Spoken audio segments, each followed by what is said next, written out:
যদি তেল থাকে এত পেরেশানি কেন পাবলিকের? শেষবার সেটাই, কোথাও তেল দিচ্ছে না। তেল যদি টোটালি না থাকে ভাই বলে দিক, আমরা গাড়ি যে ঘরে উঠায় রাখি। একই ব্যক্তি 5 লিটার নেওয়ার পরে আবার ঘুরে সে 5 লিটার নিচ্ছে। সরবরাহ স্বাভাবিক দাবি করলেও পাম্পে মিলছে না চাহিদা মতো তেল, বাড়তি নিয়ে সংকট, ব্যবস্থাপনার ঘাটতিকে দুষছেন বিশেষজ্ঞ, সমন্বয়হীনতা দূর করার পরামর্শ। অক্টেন বেশিরভাগই ব্যবহার হয় সরকারি, বেসরকারি, স্বায়ত্তশাসিত প্রতিষ্ঠানে। ফোর্স কনজারভেশন, তাহলেই কিন্তু অনেক ডিমান্ড কমে যায়। জ্বালানি সরবরাহে দ্বিগুণ অর্থ ব্যয় সরকারের, ঋণের বদলে রাজস্ব আহরণ বাড়ানোর জোর। জ্বালানি তেলের দাম বাড়ে, বাজারের সাথে মিল রেখে দাম নির্ধারণ করা হয়। আমরা যদি সেই ব্যবস্থায় যাই তাহলে মূল্যস্ফীতি উস্কে যাবে। বহুবিধ উৎস নিশ্চিত করতে হবে, দ্বিতীয় হচ্ছে অর্থায়ন নিশ্চিত করতে হবে। দেখছিলেন প্রধান শিরোনাম, রাতের সময় সঙ্গে আছি আমি গোলাম রাব্বি।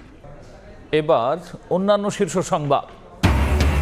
ঈদের বিরতির পরই সংসদে উত্তাপ, সংস্কার পরিষদ ইস্যুতে হট্টগোল, সংবিধান সংশোধনে আলাদা কমিটির প্রস্তাব, স্বরাষ্ট্রমন্ত্রীর অধিবেশন মুলতবি করে আলোচনা চায় বিরোধী দল। সচিবালয়ে 8 মন্ত্রণালয় আকস্মিক পরিদর্শন প্রধানমন্ত্রীর, কর্মকর্তাদের সঙ্গে কুশল বিনিময়, কৃষক কার্ডের ডেমো দেখার পর বিতরণ কার্যক্রম নিয়ে দিলেন দিক নির্দেশনা। 8 বছর টিকা না দেয়ায় হামের প্রাদুর্ভাব, 11 দিনে 33 শিশুর মৃত্যু, ভ্যাকসিন কিনতে 600 কোটি টাকা বরাদ্দ, ছুটির দিনেও মন্ত্রীকে হাসপাতাল পরিদর্শনের নির্দেশ প্রধানমন্ত্রীর। মৃত্যু ঝুঁকি যেন থামছে না সাগর পথে ইউরোপ যাত্রা, খাবারের অভাবে মৃতদের 12 জনই সুনামগঞ্জের, গ্রিসের সহায়তায় জীবিতদের দেশে ফেরানোর চেষ্টায় সরকার।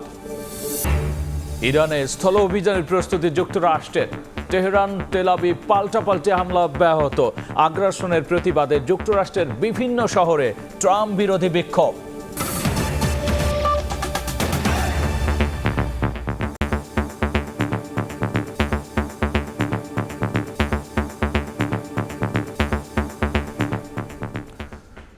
পাম্পে সরবরাহ স্বাভাবিকের দাবি করা হলেও চাহিদা মতো জ্বালানি তেল না পাওয়ার অভিযোগ গ্রাহকদের। এর মধ্যেই আবার একই ব্যক্তি একই দিনে বারবার তেল কিনতে আসছেন বলেও অভিযোগ চালক আর পাম্প কর্তৃপক্ষের। অপ্রীতিকর ঘটনা এড়াতে পাম্পে রয়েছে পুলিশি পাহারা, সরবরাহ নজরদারিতে সাব ডিপোতে মোতায়েন করা হয়েছে বিজিবি। সকাল হলেই রাজধানীর বিভিন্ন পাম্পে দেখা মেলে জ্বালানির জন্য প্রাইভেট কারের এমন দীর্ঘ লাইন। সময়ের সঙ্গে বড় হতে থাকে মোটরসাইকেল চালকদের অপেক্ষাও। ফিলিং স্টেশনে জ্বালানি তেলের জন্য আসা চালকদের দৈনিক একই অভিযোগ, চাহিদা মতো পাচ্ছেন না সরবরাহ। সব শেষ করে আবার ফুল করে নিতাম, এখন 2000 টাকা করে নিতে হইতেছে আর কি। তারপর চললে আবার কালকে আবার আসতে হইতেছে। প্রতিদিন ঘন্টার পর ঘন্টা লাগে। হাতের থেকে আমরা সিরিয়াল নিয়ে আসছি, মনে করেন যে 3 ঘন্টা সিরিয়াল আর আসছি। এই পাম্পে তেল 500 টাকা, আলহামদুলিল্লাহ। মনে ঈদের চাই খুশি আমরা। কালকে রাতে তেমন 4টা পাম্পে তেল নেই, আজকে সকালে 2টাতে তেল পাই না, তাহলে সংকট কমলো কিভাবে? যদি তেল থাকে এত পেরেশানি কেন পাবলিকের? এত পেরেশানি কেন? আমরা কেন এত ভুক্তভোগী হব? যেটা আছে সেটা দিতে থাকুক না কেন? 3 ঘন্টা লাইন ধরে 500 টাকা তেল, আর সরকারের বহুত মজুদ আছে। একই ব্যক্তি একই দিন বারবার তেল কিনতে আসছেন রয়েছে এমন অভিযোগও। খবরও বলতেছে পরিমাণ তেল আছে আমাদের, কিন্তু আমরা সিরিয়ালে এসে দেখি একই ব্যক্তি 5 লিটার নেওয়ার পরে আবার ঘুরে সে 5 লিটার নিচ্ছে। যেই পেট্রোল পাম্প মালিক মজুদে ধরা পড়বে, ওরে সর্বোচ্চ শাস্তি দেন, জরিমানা করেন, লাইসেন্স ক্যান্সেল করেন। পারেন নাই তো ম্যাজিস্ট্রেট পাঠান, 1 ফুট তেল আছে বেচারা, তার 20,000 টাকা জরিমানা দিলেন। আর ওই 1 ফুট তেল তো না, ওটা তো পানি, ময়লা, গাদ, তেল মিক্স, ওটা দিলে তো পাবলিকে পিটাইবো আপনারে। একই চিত্র দেশের বিভিন্ন জেলায়। দীর্ঘ বন্ধের পর রোববার থেকে শিক্ষা প্রতিষ্ঠান খোলায় জ্বালানির সংকট বেড়েছে আরও। স্কুল কলেজ খোলা, এখন চিন্তা করতেছে এরকম যদি চলতে থাকে কি হবে পরিস্থিতি। মানুষ হারান হচ্ছে বেশি, এখানে রাস্তাঘাট জাম হয়ে যাচ্ছে। চট্টগ্রামের শেষ ভরসা এটাই, এটা ছাড়া আর কোনো ভরসা নাই, কোথাও তেল দিচ্ছে না। ডিপো থেকে চাহিদা মতো সরবরাহ না হওয়ায় তেল সরবরাহ স্বাভাবিক হচ্ছে না বলে দাবি পাম্প মালিকদের। অপ্রীতিকর পরিস্থিতি এড়াতে কোনো কোনো ফিলিং স্টেশনে পুলিশি পাহারা। সকালবেলা দেওয়া শুরু করেছে, ওই মাথা দিয়ে প্রায় 1 ঘন্টার উপরে আমরা সিরিয়ালে দাঁড়ায় আছি। সমস্যাটা আমরাই তৈরি করতেছি, এটা কিন্তু তেল পেট্রোল পাম্পের কোনো দায়ী না। ঠেলে তো মধ্যে গাইছি, এখন যদি ভালো মতো একটু পাই তো ভালো, আর না পারলে তো অবস্থা খারাপ। এদিকে ডিপো থেকে সরবরাহ স্বাভাবিক ও তদারকি নিশ্চিতে বিভিন্ন সাব ডিপোতে রয়েছে বিজিবি মোতায়েন। জ্বালানি তেল পাচার না হয় সে ব্যাপারেও সতর্ক রয়েছে বিজিবি। সাইফুল ইসলাম, সময় সংবাদ। এসব নিয়ে বিস্তারিত আলোচনার জন্য স্টুডিওতে যুক্ত হচ্ছেন সহকর্মী কামরুল হাসান সবুজ, যাচ্ছি তার কাছে। সবুজ, আজকের চিত্রটা যদি বলি তাহলে কি দেখতে পেলেন? আমরা যেটা দেখছি মোটামুটিভাবে যেদিন থেকে ইরানে যুক্তরাষ্ট্র এবং ইসরায়েলের যে হামলা শুরু হয়েছে তারপরে থেকে আসলে যে জ্বালানি তেলের প্রভাব পড়েছে জ্বালানি তেলের বাজারে, বিশ্ববাজারে এবং অভ্যন্তরীণ বাজারে, তারপরে থেকে মোটামুটিভাবে চিত্র কিন্তু একই রকম দেখা যাচ্ছে। প্রতিদিন আমরা যেটা দেখছি যে সরবরাহ স্বাভাবিক দাবি করা হচ্ছে, কিন্তু অনেক পাম্প বন্ধ। রাব্বি, এইখানে একটু বড় ব্যাপার হয়ে দাঁড়াচ্ছে যেটা যে আমরা বলছি যে আতঙ্কে বাড়তি কেনা মজুদ প্রবণতাও দেখা যাচ্ছে। এর কারণে যদি এই তথ্যটার একমুখী হতো যে সরবরাহ স্বাভাবিক রয়েছে এবং পাম্পগুলো খোলা রয়েছে, তাহলে কিন্তু আতঙ্কটা কমে যেত। এখানে এই তথ্যের সমন্বয়টা করা খুব জরুরি, যেটা গ্রাহক এন্ড থেকে এসেছে। কৃষি শিল্প পরিবহনে প্রভাব পড়েছে, কিন্তু স্বাভাবিকভাবেই কিন্তু আমরা দেখছি যে পরিবহনেই শুধু প্রভাব না, পরিবহনে দীর্ঘ সময়ে লাইনে দাঁড়িয়ে থাকা না, কৃষিতেও কিন্তু ডিজেল সংকটের যে চাষিদের বিভিন্ন জায়গা থেকে যে কৃষকদের যে দাবি আছে বিভিন্ন পাম্পে গিয়ে পাচ্ছেন না, সেই ব্যাপারটাও কিন্তু রয়েছে।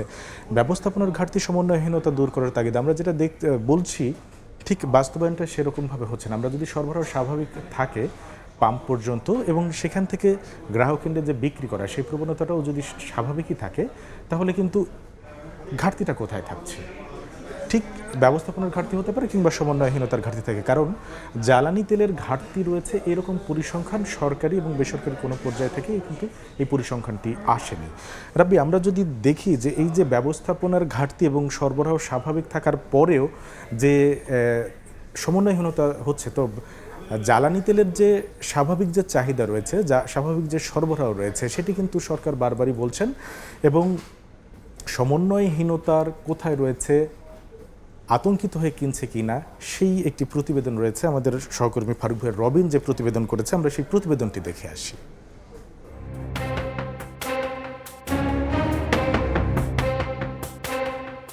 রাজধানীর পরিবাগের এই ফিলিং স্টেশনের কর্মকর্তাদের তথ্য মতে স্বাভাবিক সময়ে এখানে দিনে জ্বালানি তেল বিক্রি হতো 20,000 লিটারের মতো। বর্তমানে যা 25,000 লিটার ছাড়িয়েছে। তারপরও তেল পেতে দীর্ঘ সারিতে অপেক্ষা গ্রাহকদের। কিন্তু কেন? আমাদের এখানে সরবরাহ স্বাভাবিক থাকার কারণে, অন্যান্য পেট্রোল পাম্পগুলো বন্ধ থাকার কারণে আমাদের এখানে চাপটা একটু বেশি। রাজধানীর বিজয় সরণির এই ফিলিং স্টেশনের চিত্রও একই রকম। আগের তুলনায় বিক্রি বাড়লেও কমেনি গ্রাহকের চাপ, বরং দীর্ঘ সারিতে অপেক্ষায় থাকতে হচ্ছে ঘন্টার পর ঘন্টা। এবং বাড়ার কারণ হলো যে দুটো, একটা হলো যে অন্য জায়গায় না পেয়ে এখানে চাপ দিচ্ছে, আর একটা হলো যে ভিতরগতভাবে একটু আতঙ্কিত হয়ে তৈল একটু বেশি নেওয়ার চেষ্টা করছে। বাংলাদেশ পেট্রোলিয়াম কর্পোরেশন বিপিসি ও জ্বালানি বিভাগের তথ্য পর্যালোচনা করে দেখা যাচ্ছে ইরান যুদ্ধ শুরুর পর সংকটের শঙ্কায় গ্রাহকদের বাড়তি তেল কেনার প্রবণতা দেখা দেয়। মার্চের প্রথম 5 দিনে ডিজেল বিক্রি হয় গত বছরের তুলনায় দ্বিগুণ হারে। পরিস্থিতি সামলাতে এরপর টানা 9 দিন তেল বিক্রি হয় রেশনিং পদ্ধতিতে। ঈদ যাত্রা সামনে রেখে রেশনিং উঠিয়ে নেয়ার পর 16 থেকে 18 মার্চ জ্বালানি তেল বিক্রির হার বাড়ে আগের বছরের একই সময়ের তুলনায় 10 থেকে 15%। ঈদের পর ডিপো থেকে তেল দেয়া হচ্ছে গত বছরের সঙ্গে মিল রেখে। তবে ঈদের লম্বা ছুটিতে ব্যাংক বন্ধ থাকায় প্রি অর্ডার জটিলতায় চাহিদা মাফিক তেল নিতে পারেনি অনেক পাম্প। একটা রাস্তায় যদি 10 কিলোমিটার মধ্যে 6টা পাম্প কোনো লোক বন্ধ দেখে, তার ভিতরে তো প্যানিক আরো বেড়ে যায়। সিদ্ধান্ত নিতে যত দেরি করবে ততই প্রবলেম হবে। একই সঙ্গে চলমান সংকটের পেছনে ব্যবস্থাপনাগত ঘাটতিকেও দায়ী করছেন বিশেষজ্ঞরা। আমাদের পেট্রোল অ্যান্ড অকটেন, হ্যাঁ, এর বেশিরভাগই ব্যবহার হয় সরকারি, বেসরকারি, স্বায়ত্তশাসিত প্রতিষ্ঠানে। এই যে আমাদের এতগুলো গাড়ি আছে, 1 মাসের জন্য এখানে অর্ধেক ব্যবহার করতে হবে, তাহলেই কিন্তু অনেক ডিমান্ড কমে যায়। বিশেষজ্ঞরা মনে করেন সংকটে সাশ্রয়ী হওয়ার কোনো বিকল্প নেই। নীতি নির্ধারকদের পক্ষ থেকে বারবারই বলা হচ্ছে দেশে জ্বালানি তেলের সংকট কিংবা সরবরাহ ঘাটতি নেই, কিন্তু পেট্রোল পাম্পগুলোতে এসে দেখা যাচ্ছে তেল নিতে যানবাহনের দীর্ঘ সারি আর গ্রাহক ভোগান্তি। এমন অবস্থায় প্রশ্ন উঠছে পরিস্থিতি সামাল দিতে কতটা কৌশলী কিংবা ব্যবস্থাপনাগত দক্ষতা দেখাতে পারছে জ্বালানি বিভাগ। ফারুক ভিয়া, রবিন, সময় সংবাদ, ঢাকা। আমরা যেটা দেখলাম যে পরিসংখ্যানে আসলে কোনো ঘাটতি নেই, কিন্তু বাস্তবতায় সংকটের আভাসে বা সংকট পোহাচ্ছেন বা ভোগান্তি পোহাচ্ছেন। সে কিন্তু আমাদের সহকর্মী রবিনের মতোই যদি তার শেষ লাইন দিয়ে কথা বলে যে এখন তো আসলে দেখার বিষয় কৌশলী কতটা হতে পারে সরকার। সেই জায়গা থেকে কিন্তু সরকার বেশ যেন গ্রাহকের উপর অতিরিক্ত ব্যয়ভার না পড়ে, গ্রাহক যেন আতঙ্কিত না হয়, যার জন্য কেউ যাতে বেশি না নেয় থেকে আসলে তেলের সরবরাহ স্বাভাবিক রাখতে সরকার কিন্তু বেশ পরিকল্পনা আছে। সেই পরিকল্পনার কথা তুলে ধরেছেন কিছুটা সরকারের যে অর্থ পরিকল্পনা উপদেষ্টা, আমরা যদি সেই প্রতিবেদনটি দেখে আসি তারপরে বিস্তারিত আলোচনা করা যায়। ভারত, শ্রীলঙ্কা ও পাকিস্তানের কর জিডিপি আয় 10% ওপরে হলেও বছরের পর বছর ধরে 7% তলানিতেই ঘুরপাক খাচ্ছে বাংলাদেশ। বিপরীতে বাড়ছে বিদেশি ঋণের বোঝা। এমন বাস্তবতায় নতুন করে চাপ বাড়িয়েছে মধ্যপ্রাচ্য যুদ্ধ। সরবরাহে বিঘ্ন ও বিশ্ববাজারে দামের তারতম্যে ব্যয় বেড়েছে জ্বালানি খাতে। তবে তা ঋণ করে মেটাতে চায় না সরকার। বাজারে যদি জ্বালানি তেলের দাম বাড়ে, বাজারের সাথে মিল রেখে দাম নির্ধারণ করা হয়। আমরা যদি সেই ব্যবস্থায় যাই তাহলে মূল্যস্ফীতি উস্কে যাবে। বহুবিধ উৎস নিশ্চিত করতে হবে। দ্বিতীয় হচ্ছে অর্থায়ন নিশ্চিত করতে হবে। রাজস্ব আহরণ বিষয়ক টাস্কফোর্সের সঙ্গে বৈঠক শেষে প্রধানমন্ত্রীর অর্থ ও পরিকল্পনা উপদেষ্টা জানান, অতীতের যে কোনো সময়ের চেয়ে বেশি রাজস্ব আয় করতে চায় সরকার। কর আয় হার না বাড়িয়ে মোট অভ্যন্তরীণ সম্পদের পরিমাণ এমনভাবে বাড়ানো হচ্ছে যাতে অতীতে যে ঋণ করা, অর্থাৎ দেশীয় খাত থেকে ঋণ করা, সেইটাকে চেক দেওয়া হচ্ছে। কৃষক কার্ড, ফ্যামিলি কার্ড সহ সামাজিক সুরক্ষার আওতা বাড়ানোয় দরিদ্র জনগোষ্ঠীর ওপর চাপ কমবে বলেও জানান উপদেষ্টা। দরিদ্র মানুষের যখন সংখ্যা বাড়ে তখন সরকারের মূল দায়িত্ব হচ্ছে সামাজিক সুরক্ষা নিশ্চিত করা, এবং সামাজিক সুরক্ষা নিশ্চিত করার জন্য আমরা অনেকগুলো যুগান্তকারী পদক্ষেপ ইতিমধ্যে নিয়েছি। কর ফাঁকি রোধ ও কর জালিয়াতি ঠেকাতে 3টি টাস্কফোর্স কাজ করছে বলেও জানান উপদেষ্টা। যে আপনি বিবিএস এ যেদিন আসবেন সেদিনই আমি। এম এস আরিফিন, সময় সংবাদ, ঢাকা। রবি, আমরা দেখছিলাম আসলে সরকারের বেশ কিছু পরিকল্পনা আছে যেন গ্রাহক ভোগান্তি না হয়, যেন শিল্পে, পরিবহনে এবং কৃষিতে তেমন কোনো চাপ না পড়ে, সেই বিষয়ে কিছু পরিকল্পনার কথা জানাচ্ছিলেন সরকারের অর্থ পরিকল্পনা উপদেষ্টা। সেক্ষেত্রে আর কি অন্যান্য যে সামাজিক সুরক্ষা নিয়ে আমরা শুনলাম, সে বিষয়ে আসলে সরকারের কি পরিকল্পনা? আমরা খুব যদি আশ্বস্তের জায়গা থেকে দেখি, আন্তর্জাতিক যে খবর রয়েছে এবং দেশের ভেতরে যে খবর রয়েছে, সেইখানে কিন্তু মধ্যপ্রাচ্য সংঘাত শুরুর পর থেকে হরমুজ প্রণালী দিয়ে যে পরিবহন সংকটের যে কথা বলা হচ্ছে, সেখানে কিন্তু বাংলাদেশি জাহাজ কিংবা বাংলাদেশি আসবে যে জ্বালানি, সেই জ্বালানি পরিবহনে কোনো নিষেধাজ্ঞা কিংবা কোনো ঝুঁকির ভেতরে নেই, অর্থাৎ পরিবহনটা কিন্তু স্বাভাবিক রয়েছে। এবং এখন পর্যন্ত আমরা যেটা দেখেছি যে ডিপো পর্যন্ত কিংবা পেট্রোল ফিলিং স্টেশন পর্যন্ত সরবরাহ কিন্তু সরকার বারবারই দাবি করছে যে স্বাভাবিক রয়েছে, এবং যেসব পাম্প খোলা রয়েছে সেসব পাম্পেরও দাবিও কিন্তু তারা গত বছর যে পরিমাণ তেল বিক্রি করেছে এই সময়ে তার চেয়ে বেশি বিক্রি করছেন। তারপরে আসলে সংকটটা থেকে যাচ্ছে। তো এই সংকটের ভেতর বিপিসিও কিন্তু বার্তা দিয়েছে আসলে এটা যে বড় ধরনের সংকট রয়েছে যদি থাকতো তাহলে কিন্তু তারা অতিরিক্ত তেল কেনার একটি পরিকল্পনা করতো, কিন্তু তারা কিন্তু অতিরিক্ত জ্বালানি তেল সংগ্রহের পরিকল্পনা এখন পর্যন্ত তাদের ভেতরে নেই, অর্থাৎ স্বাভাবিকভাবেই তারা বিষয়টাকে দেখছে। এবং যেটি আছে বছরে যে 65 থেকে 70 লাখ মেট্রিক টন জ্বালানি তেল দরকার হয় বছরে, সেই পরিকল্পনাতেই রয়েছে তারা। এবং এই যে সব কিছু মিলে যদি আকস্মিকভাবে ব্যয় বেড়ে যায়, পরিবহন ব্যয় অর্থাৎ জ্বালানি তেলের পরিবহনের ব্যয় যদি বেড়ে যায়, সেই পরিবহনের ব্যয় বাড়তি ব্যয় মেটানোর জন্য কিন্তু সরকার একটি প্রস্তুতি নিচ্ছে, অর্থাৎ রাজস্ব আয় বাড়ানোর দিকে যে কৌশল সাজাচ্ছে সেটি আসলে আমাদের যে সার্বিকভাবেই আসলে জনগণের উপর ভর্তুকি দিয়ে কিংবা প্রণোদনা দিয়ে যে ব্যয়ভার কমানোর ক্ষেত্রে বিভিন্ন ক্ষেত্রে সেই ক্ষেত্রে কিন্তু রাজস্ব আদায়টা আমাদের যে কম রয়েছে তুলনামূলকভাবে অন্যান্য দেশের তুলনায়, সেটি বাড়ানোর দিকে লক্ষ্য রাখছে সরকার। এবং সেটি আসলে রাজস্ব আদায় বাড়লে অন্য জায়গায় যদি কখনো বাড়তি ব্যয় করতে হয় জনগণকে, সাধারণ মানুষকে, সেখানে কিন্তু সরকার ভর্তুকি দিতে পারবে, যার জন্য যে রাজস্ব আদায় বাড়িয়ে এখন থেকে যে পরিকল্পনাটা করা হচ্ছে সেটি আসলে পরবর্তীতে যে কোনো ধরনের উদ্যোগ, সরকারের ভর্তুকিমূলক বা প্রণোদনামূলক উদ্যোগ যেটা জনগণকে স্বস্তি দেবে, সেই উদ্যোগ বাস্তবায়ন করাটা সহজ হবে। তো সব শেষে আমরা একটি বলতেই পারি যে সরকার যেটা বলছে যে জ্বালানি তেলের সরবরাহ স্বাভাবিক রয়েছে, মজুদ স্বাভাবিক রয়েছে, সেটি আসলে এখন এটি বিশ্বাসযোগ্য করে তোলা জনগণের কাছে, যে সাধারণ মানুষের কাছে, গ্রাহকের কাছে, যে আসলে পর্যাপ্ত সরবরাহ রয়েছে। প্যানিক বাইং যেটা বলে, আতঙ্কে বাড়তি না কিনলেই এই সরবরাহটা স্বাভাবিকভাবে থাকবে, এটি এখন সরকারের কাছে বড় চ্যালেঞ্জ হয়ে আছে। রাব্বি, সবুজ, অসংখ্য ধন্যবাদ আলোচনায় যুক্ত হওয়ার জন্য। ধন্যবাদ। জ্বালানি সংকট এবং সরকারের এই সংকট নিরসনে পদক্ষেপ এবং অন্যান্য সামাজিক সুরক্ষা বিষয়ক যে পদক্ষেপগুলো আছে সেসব বিষয়ে রিপোর্ট দেখছিলাম, এবং এ বিষয় সংক্রান্ত আলোচনা নিয়ে যুক্ত হয়েছিলেন সহকর্মী কামরুল হাসান সবুজ। সংস্কার পরিষদ গঠন বিষয়ে সংসদে হট্টগোলের পর স্বরাষ্ট্রমন্ত্রী জানিয়েছেন, কোনো দলিলের ভিত্তিতে সংবিধান পরিবর্তন হতে পারে না। সংবিধানের সংশোধনে সরকারি দল আর বিরোধী দলের সদস্যদের নিয়ে আলাদা কমিটি গঠনের প্রস্তাব দিয়েছেন তিনি। জবাবে বিরোধী দলীয় নেতা জানিয়েছেন, সংসদ মুলতবি করে আলোচনা করলে অংশ নেবেন তারা। এর আগে জনগুরুত্বপূর্ণ বিষয়ের মাঝে গণভোট ও জুলাই সনদ বাস্তবায়ন আদেশ নিয়ে বিরোধী দল আলোচনা চাইলে উত্তপ্ত হয়ে ওঠে সংসদ। দিনের কার্যসূচি শুরুর ঈদের বিরতি শেষে আবারও শুরু ত্রয়োদশ জাতীয় সংসদের প্রথম অধিবেশন। স্পিকারের অনুপস্থিতিতে দায়িত্ব পালন করেন deputy speaker barrister Kaiser Kamal. ইতিমধ্যে কার্যপ্রণালী বিধি ৭১ অনুযায়ী জনগুরুত্বপূর্ণ বিষয়ে প্রশ্নোত্তরের মাঝে গণভোট ও জুলাই সনদ বাস্তবায়ন আদেশ প্রসঙ্গ তোলায় উত্তপ্ত হয়ে ওঠে অধিবেশন। বাদানুবাদে জড়ান বিরোধী দল ও সরকারি দলের সংসদ সদস্যরা। মাননীয় স্পিকার, আমরা হয়তো ভুলে যাচ্ছি যে আমরা এই সংসদটা কিভাবে গঠিত হয়েছে এবং জাতীয় সংসদ নির্বাচনের পাশাপাশি এখানে গণভোট অনুষ্ঠিত হয়েছিল, কিন্তু এখন সংসদের কার্যক্রম দেখলে মনে হচ্ছে যে এই ধরনের কিছুই যেন হয়নি।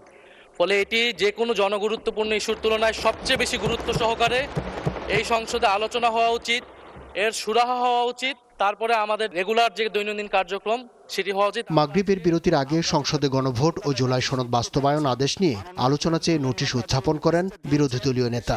এই সংসদ যে কারণে হয়েছে এইটার প্রত্যাশা আমরা সকলেই জানি যে এই সংসদ ফ্যাসিবাদের মূল উৎপাটনের জন্য দায়িত্ব নিয়ে হয়েছে।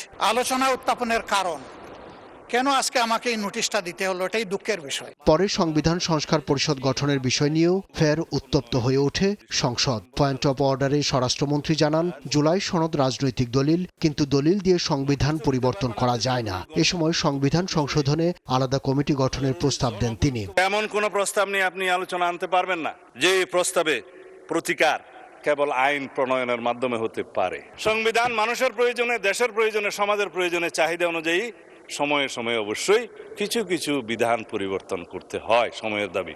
সেই জন্য আমরা একটা পারপিচুয়াল নেচারের অ্যামেন্ডমেন্ট করি, যেটা অন্তত দীর্ঘদিন পর্যন্ত আমাদের এখানে থাকবে। আমরা সেই সংবিধান নিয়ে আগাতে পারবো।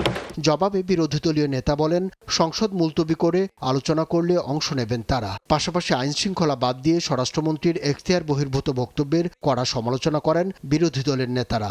আমার মনে হয় স্বরাষ্ট্রমন্ত্রী আইনের ব্যাখ্যা না দিয়ে আইনমন্ত্রী আইনের ব্যাখ্যা দিবেন। স্বরাষ্ট্রমন্ত্রী মনোযোগ দেওয়া দরকার, সারা দেশে কোথায় কোথায় সন্ত্রাসীরা রয়েছে সেই সকল সন্ত্রাসীদের তালিকা করে তাদেরকে বিচারের ব্যবস্থা করা দরকার। সংবিধান সংস্কার পরিষদ গঠন নিয়ে মঙ্গলবার ২ ঘন্টা আলোচনার সিদ্ধান্ত জানান স্পিকার। সোমবার বিকেল ৩:৩০টায় ফের বসবে সংসদ। ৩ দিনের মধ্যে এই বিষয়টাকে নিষ্পত্তি করতে হবে। আব্দুল্লাহ শাফি, সময় সংবাদ, ঢাকা। সচিবালয়ে বিভিন্ন মন্ত্রণালয়ে আকস্মিক পরিদর্শন করলেন প্রধানমন্ত্রী তারেক রহমান। এদিকে কৃষক কার্ড সংক্রান্ত সভায় সভাপতিত্ব করেছেন সরকার প্রধান। সেখানে প্রদর্শন করা হয় কৃষক কার্ডের ডেমো।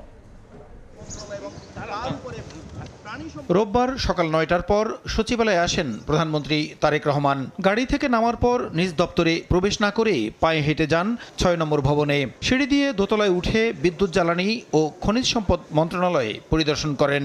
এভাবে ভবনটির ৬ষ্ঠ তলা পর্যন্ত মৎস্য, প্রাণী সম্পদ, পানি সম্পদ, নারী ও শিশু বিষয়ক এবং প্রাথমিক ও গণশিক্ষা মন্ত্রণালয়ে আকস্মিক পরিদর্শন করেন এবং কর্মকর্তা কর্মচারীদের সঙ্গে কুশল বিনিময় করেন তিনি। ৬ষ্ঠ তলা থেকে সিঁড়ি দিয়ে নেমে প্রধানমন্ত্রী প্রবেশ করেন ৫ নম্বর ভবনে। গৃহায়ন ও গণপূর্ত মন্ত্রণালয় পরিদর্শন শেষে ৩ নম্বর ভবনের বাণিজ্য এবং স্বাস্থ্য ও পরিবার কল্যাণ মন্ত্রণালয় পরিদর্শন করেন। সচিবালয়ের বিভিন্ন ভবনে অন্তত ৮টি মন্ত্রণালয়ে আকস্মিক পরিদর্শন শেষে মন্ত্রিপরিষদ বিভাগে আসেন প্রধানমন্ত্রী তারেক রহমান। পরে কৃষক কার্ড সংক্রান্ত সভায় সভাপতিত্ব করেন প্রধানমন্ত্রী। এতে কৃষিমন্ত্রী, স্থানীয় সরকার, পল্লী উন্নয়ন ও সমবায় প্রতিমন্ত্রী, প্রধানমন্ত্রীর কৃষি এবং অর্থ বিষয়ক উপদেষ্টা সহ সংশ্লিষ্ট মন্ত্রণালয়ের ঊর্ধ্বতন কর্মকর্তারা উপস্থিত ছিলেন। সভায় কৃষক কার্ডের ডেমো প্রদর্শন করা হয়। পহেলা বৈশাখ টাঙ্গাইল থেকে কৃষক কার্ড বিতরণ কর্মসূচির উদ্বোধন এবং কৃষক কার্ডের সার্বিক বিষয়ে প্রয়োজনীয় দিক নির্দেশনা দেন সরকার প্রধান। এছাড়াও বেশ কয়েকটি কর্মসূচিতে রোববার সচিবালয়ে কর্মব্যস্ত সময় পার করেন প্রধানমন্ত্রী। প্রসূন আশিস, সময় সংবাদ, ঢাকা। হঠাৎ করে দেশে বাড়ছে হামের প্রাদুর্ভাব, বাড়ছে মৃত্যু। এমন পরিস্থিতিতে বেশ কিছু উদ্যোগ নিয়েছে স্বাস্থ্য মন্ত্রণালয়। মন্ত্রী জানান, সংকট সমাধানে ৬০৪ কোটি টাকার নতুন টিকা ক্রয় করা হচ্ছে, ব্যবস্থা করা হচ্ছে ভেন্টিলেটরেরও। এদিকে ছুটির দিনেও স্বাস্থ্যমন্ত্রীকে হাসপাতাল পরিদর্শনের নির্দেশ দিয়েছেন প্রধানমন্ত্রী। সাম্প্রতিক সময়ে ঢাকা সহ দেশের বিভিন্ন জেলায় হামের সংক্রমণ নিয়ে তৈরি হয়েছে উদ্বেগ। সবচেয়ে বেশি আলোচনায় রাজশাহী মেডিকেল কলেজ হাসপাতালের পরিস্থিতি, জানিয়ে সরব খোদ স্বাস্থ্যমন্ত্রী। রোববার রাজধানীর পূর্বাচলে বাংলাদেশ চায়না ফ্রেন্ডশিপ এক্সিবিশন সেন্টারে এশিয়া ফার্মা এক্সপোর উদ্বোধনী অনুষ্ঠান শেষে স্বাস্থ্যমন্ত্রী জানান, আইসিইউ ভেন্টিলেটর সংকটের কারণে 11 দিনে 33 শিশুর মৃত্যু হয়েছে। তবে বেসরকারিভাবে 5টি ভেন্টিলেটরের ব্যবস্থা করা হয়েছে, যার 4টি পাঠানো হচ্ছে রাজশাহীতে। 5টা ভেন্টিলেটর, নিউনেটাল ভেন্টিলেটর আজকে আমরা কালেক্ট করব। আগামীকাল সকালে আমাদের সচিব রাজশাহী যাচ্ছেন, উনি 4টে নিয়ে যাবেন, ওখানে দিয়ে আসবে। সাংবাদিকদের প্রশ্নের জবাবে মন্ত্রী অভিযোগ করেন, গত 8 বছরে বিগত কোনো সরকার হামের টিকা দেয়নি, আছে সংকটও। এই সংকট সমাধানে 604 কোটি টাকা বরাদ্দ দিয়ে নতুন করে টিকা ক্রয় করা হচ্ছে। 8 বছর আগে মিজেলসের ভ্যাকসিন দেওয়া হয়েছে, এরপর আর ভ্যাকসিন কোনো গভর্নমেন্ট দেয় নাই। আমরা কিন্তু এর মধ্যে 604 কোটি টাকা বরাদ্দ করেছি, পারচেজ কমিটি পাস হয়েছে। আমরা এপিআই ইনক্লুডিং ওই ভ্যাকসিন আমরা সব কালেকশন করব যথাসময় এবং স্টার্ট করব। স্বাস্থ্যমন্ত্রী জানান, হামে আক্রান্তের সংখ্যা বাড়ায় রাজধানীর সংক্রামক ব্যাধি হাসপাতাল, শিশু হাসপাতাল, ঢাকা মেডিকেল, ডিএনসিসি সহ বেশ কিছু হাসপাতালে আইসিইউ প্রস্তুত করা হয়েছে। আগামী কিছুদিনের ভিতর আমাদেরকে আরও মোর দেন a dozen ভেন্টিলেটর সরবরাহ করবেন। এদিন জাতীয় বক্ষব্যাধি হাসপাতালে নবনির্মিত 40টি আইসিইউ শয্যা প্রস্তুতি কার্যক্রম পরিদর্শন করে দ্রুত সেবাটি চালুর নির্দেশ দেন স্বাস্থ্য প্রতিমন্ত্রী ডাক্তার এম এ মোহিত। মনির হোসাইন, সময় সংবাদ, ঢাকা। মৃত্যু ঝুঁকি জেনেও থামছে না সাগরপথে ইউরোপ যাত্রা। লিবিয়া থেকে ট্রলারে গ্রিস যাওয়ার পথে খাবারের অভাবে ভূমধ্য সাগরে মৃতদের 12 জনই সুনামগঞ্জের। দোষীদের দৃষ্টান্তমূলক শাস্তির দাবি স্বজনদের। পররাষ্ট্র প্রতিমন্ত্রী জানিয়েছেন, গ্রিস সরকারের সহায়তায় জীবিতদের দেশে ফিরিয়ে আনা হবে।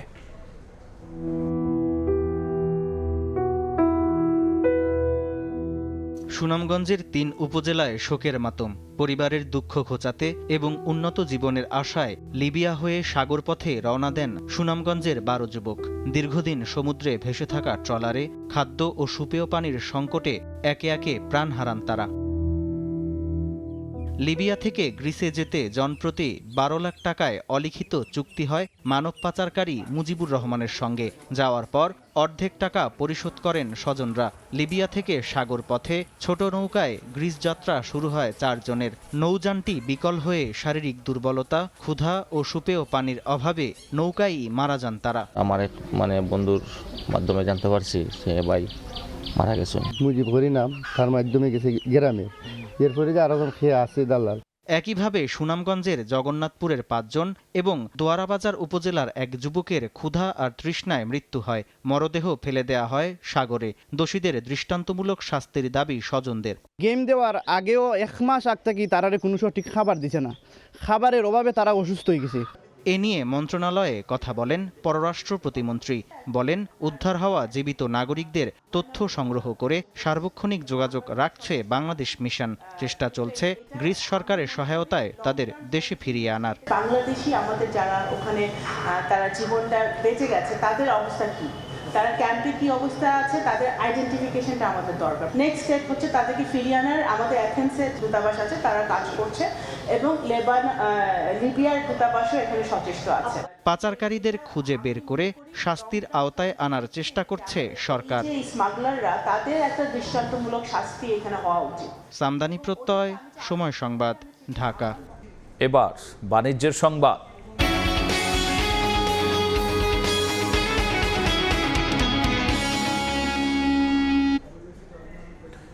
জ্বালানি খরচ আর উৎপাদন ব্যয় বাড়ায় দেশে কমছে ধান উৎপাদন, খালি পড়ে থাকছে মাঠ, বিকল্প ফসলে ঝুঁকছেন অনেকে। চাল আমদানি বাড়ায় কাজ হারাচ্ছেন কৃষিজীবীরা। বিশ্লেষকদের মতে কৃষিপণ্য আমদানিতে দেয়া ভর্তুকি কৃষক পর্যায়ে বন্টন করলে খাদ্য নিরাপত্তা নিশ্চিতের সঙ্গে দীর্ঘমেয়াদে সুফল পাবে সরকার। সুমন আহমেদের ক্যামেরায় সেলিয়া সুলতানার রিপোর্ট। ধানের ক্ষেতের শীতল হাওয়া শান্ত করতে পারে না নীলফামারী থেকে আসা মোতালেবের চিন্তা। ক্ষেত মজুর ধানের ক্ষেতে যতটা তার চাহিদা ততটা নয় অন্য ফসলে। ধান ক্ষেত কমতেছে, সবজি খেতে 6 মাস পর একদিন এরকম যাই, ধান খেতে ওখানে ডাকে কম। কৃষি উৎপাদনে সবচেয়ে অলাভজনক মনে করা হয় ধান। ফলে কৃষিজমি খালি থাকলেও ক্ষতির ভয়ে কেউ ধান চাষে আগ্রহী নয়। সার, বিষ, কীটনাশক, পানি সবকিছুতে বেশি খরচ বেশি হওয়ার কারণে ভুট্টার দিকে কৃষক ঝুঁকে পড়তেছে, যার জন্য আপনার খাদ্য সংকট। যেভাবে খরচ তাতে করে আমার ধান ঘরে যে কয়টা লাগবে আর উনার কিনা খাইতে ওই কয়টা লাগবে, এই জন্য উনি করতেছে না। আনোয়ার কালাম পুরোপুরি গৃহস্থী। গত 10 দিন সেচ পাম্প ডিজেলের অভাবে চালু করতে পারেননি।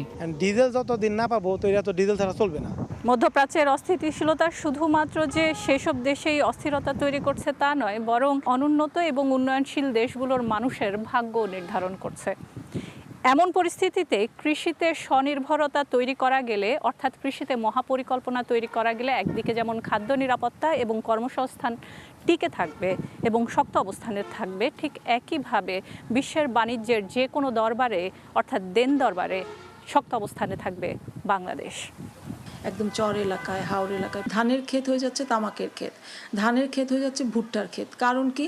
তারা দাম পায় না। আমদানি করতে যে ব্যয়টা হতো সেইটা আমাদের কৃষকের কাছে যাক সেই টাকাটা, এবং এটা আমার মনে হয় সরকারের জন্য সেটা ভালো হবে। প্রত্যেকটা নেগোসিয়েশনের সময় একটা জিনিস প্রায়োরিটি জায়গায় থাকবে, সেটা হলো কোন কোন জিনিসের জন্য আমি লোকালি প্রোডাক্টের উপর ডিপেন্ড করব আর কোন কোন জিনিস আমাকে বিদেশ থেকে আনতে হবে।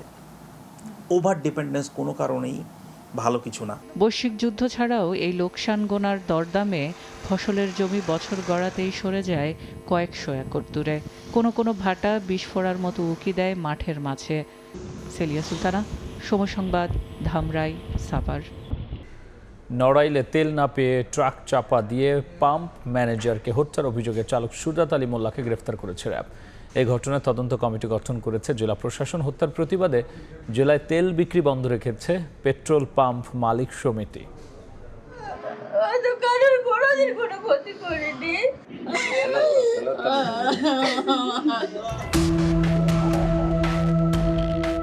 সিসিটিভির ফুটেজে দেখা যায় শনিবার রাতে নড়াইল সদরের তানভীর ফিলিং স্টেশনে তেল নিতে যান ট্রাক চালক সুজাত। দীর্ঘ সময় পরও তেল না পেয়ে ম্যানেজার নাহিদ সর্দারের সঙ্গে তার বাকবিতণ্ডা হয়। রাত 2টার পর কাজ শেষ করে সহকর্মী জিহাদকে নিয়ে মোটরসাইকেলে বাড়ি ফিরছিলেন নাহিদ। পাম্প থেকে বের হতেই তাদের মোটরসাইকেলে চাপা দিয়ে পালিয়ে যায় ট্রাকটি। ঘটনাস্থলেই মারা যান নাহিদ। আশঙ্কাজনক অবস্থায় জিহাদকে ঢাকায় নেওয়া হয়। বাকবিতণ্ডার জেরে ট্রাকের চালক এই ঘটনা ঘটিয়েছেন বলে অভিযোগ নাহিদের সহকর্মী ও এলাকাবাসীর। তারে আমরা তেল দিতে পারিনি, যার কারণে সে নাহিদ কাকার উপর দিয়ে গাড়ি চালাই দিচ্ছে। আমার ছোট ভাই নাহিদকে পরিকল্পিতভাবে ট্রাক চাপা দিয়ে হত্যা করা হয়েছে, এর সুষ্ঠু বিচার চাই। এ ঘটনায় নিহতের চাচা ট্রাক চালক সুজাত মোল্লাকে প্রধান আসামি করে সদর থানায় হত্যা মামলা দায়ের করেন। রোববার দুপুরে ট্রাকটি যশোরের বেনাপোল টার্মিনাল থেকে জব্দ করে পুলিশ। পরে বিকেলে বাঘারপাড়ার মাহমুদপুর এলাকা থেকে গ্রেফতার করা হয় চালক সুজাত আলীকে। প্রাথমিক জিজ্ঞাসাবাদের পরে উনি স্বীকার করেছেন উনি সন্ধ্যা 6টা থেকে রাত 2টা পর্যন্ত পেট্রোল পাম্পে অবস্থান করেছিলেন তেলের জন্য। এক পর্যায়ে তেল শেষ হয়ে যাওয়ার কারণে তাকে তেল দিতে যে ফিলিং স্টেশনের ম্যানেজার পারেন না, এইটার উপরে সে ক্রুদ্ধ হয়ে তাকে হত্যা করে। নাহিদ সর্দার নড়াইল সদর উপজেলার পেরোলি গ্রামের বাসিন্দা। তার মৃত্যুতে শোকে স্তব্ধ স্ত্রী সহ পরিবারের সদস্যরা। মিরুন আহমেদ, সময় সংবাদ। ইরানে স্থল অভিযানের প্রস্তুতি নিচ্ছে যুক্তরাষ্ট্র। এদিকে ইসরায়েল জুড়ে ব্যাপক হামলা চালিয়েছে ইরান। হামলা অব্যাহত রেখেছে হিজবুল্লাহ ও হাউথি। পাল্টা আক্রমণ চালিয়ে যাচ্ছে যুক্তরাষ্ট্র ও ইসরায়েল।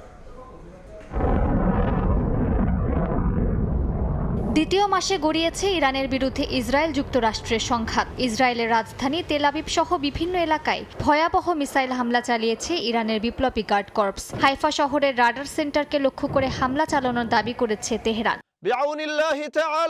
যুক্তরাষ্ট্র ইসরায়েলের বিরুদ্ধে ইরানের পাশে দাঁড়িয়েছে হিজবুল্লাহ ও হাউথি। ইসরায়েলের দক্ষিণাঞ্চলে দ্বিতীয় দফায় হামলার দাবি করেছে ইয়েমেনের হাউথি বিদ্রোহীরা। একই দিনে ইরানের সামরিক বাহিনী ও লেবাননের সশস্ত্র গোষ্ঠী হিজবুল্লাহ একযোগে ইসরায়েলের দিমোনা পারমাণবিক কেন্দ্রের আশপাশে থাকা ইসরায়েলি বাহিনীকে লক্ষ্য করে ব্যাপক হামলা চালায়।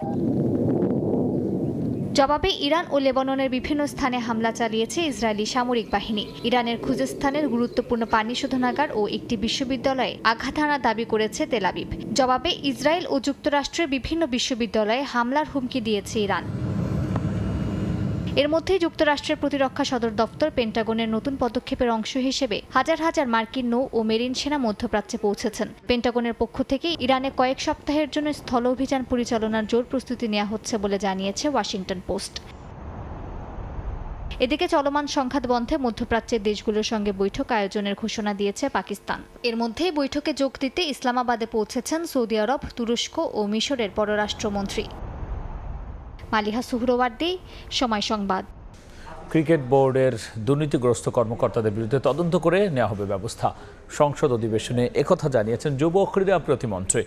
বলেছেন 2008 সালের পর থেকে অবৈধ নিয়োগে জড়িতদের সামনে আনা হবে এবং 17 বছরে যুব উন্নয়ন প্রশিক্ষণের নামে হওয়া দুর্নীতির বিরুদ্ধেও কঠোর পদক্ষেপের কথা জানান তিনি।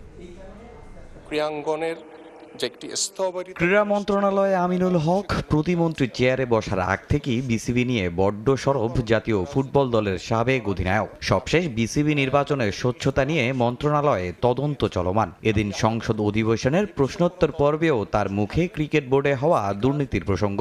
2008 সালের পর থেকে বিসিবির সব দুর্নীতির বিরুদ্ধে ব্যবস্থা নেওয়ার হুঁশিয়ারি দেন তিনি। বিগত 8 সাল থেকে যারা এই দলীয় সুযোগ সুবিধার মাধ্যমে যারা অবৈধ নিয়োগ হয়েছে, পাশাপাশি বাংলাদেশ ক্রিকেট বোর্ডের যে অর্থ কিংবা জনবল তারা বিগত সময়ে যে ভোটের অধিকার হরণের জন্য একটি গ্রুপকে সহযোগিতার মাধ্যমে তারা এই ধরনের অপকর্মগুলো করেছে, তাদের বিরুদ্ধে আমরা তদন্তপূর্বক এদের বিরুদ্ধে ব্যবস্থা গ্রহণ করা হবে ইনশাআল্লাহ। প্রতি বছরই যুব উন্নয়ন প্রশিক্ষণ নামে প্রতি জেলায় আয়োজিত হয় বিভিন্ন কর্মশালা, তবে এতে লাভ হয় না কিছুই। বরং বিগত 17 বছরে এই প্রশিক্ষণের নামে হয়েছে কেবল দুর্নীতি আর অর্থ লুট।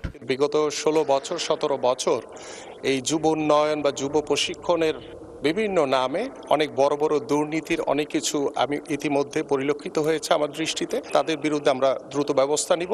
এছাড়া সদ্য দায়িত্ব নেয় ক্রীড়া প্রতিমন্ত্রীও বলেন জেলায় জেলায় স্পোর্টস ভিলেজ নির্মাণের কথা। চলতি বছরই সব বিভাগে নির্মাণ কাজ শুরু হবে বলে জানান তিনি। আমাদের যেহেতু বিভাগ রয়েছে 8টি, পাশাপাশি আমরা কুমিল্লা এবং ফরিদপুরকে সাথে রেখে আমরা 10টি স্পোর্টস ভিলেজ আমরা ইনশাল্লাহ প্রথম পর্যায়ে শুরু করব। পর্যায়ক্রমে ইনশাল্লাহ আমরা 64টি জেলায় আমাদের যে স্পোর্টস ভিলেজ রয়েছে সেটা আমরা ইনশাল্লাহ নির্মাণ করব। বিভিন্ন খেলার মাঠ, জিম, ইনডোর খেলোয়াড় আবাসন সহ নানা সুবিধা থাকে স্পোর্টস ভিলেজে। দেশের ক্রীড়াঙ্গনকে শক্তিশালী করতে চলতি অর্থ বছরে এই ব্যয়বহুল প্রকল্প আমিনুল হক শুরু করতে পারেন কিনা সেটাই এখন দেখার বিষয়। তামিম হোসেন, সময় সংবাদ। এ পর্যায়ে শীর্ষ সংবাদ জানিয়ে দিচ্ছি আরো একবার। যদি তেল থাকে এত পেরেশানি কেন? তেল যদি টোটালি না থাকে ভাই বলে দিক, আমরা গাড়ি যে ঘরে উঠায় রাখি। একই ব্যক্তি 5 লিটার নেওয়ার পরে আবার ঘুরে সে 5 লিটার নিচ্ছে। সরবরাহ স্বাভাবিক দাবি করলেও পাম্পে মিলছে না চাহিদা মতো তেল। বাড়তি নিয়ে সংকট, ব্যবস্থাপনার ঘাটতিকে দুষছেন বিশেষজ্ঞ। সমন্বয়হীনতা দূর করার তাগিদ।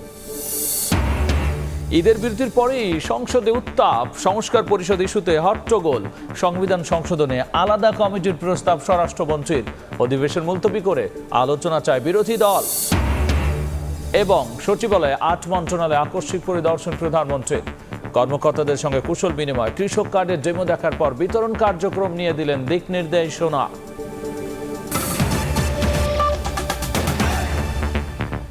এই ছিল রাতের সময়। এরপর দেখবেন সম্পাদকীয়। সঙ্গেই থাকুন সময়।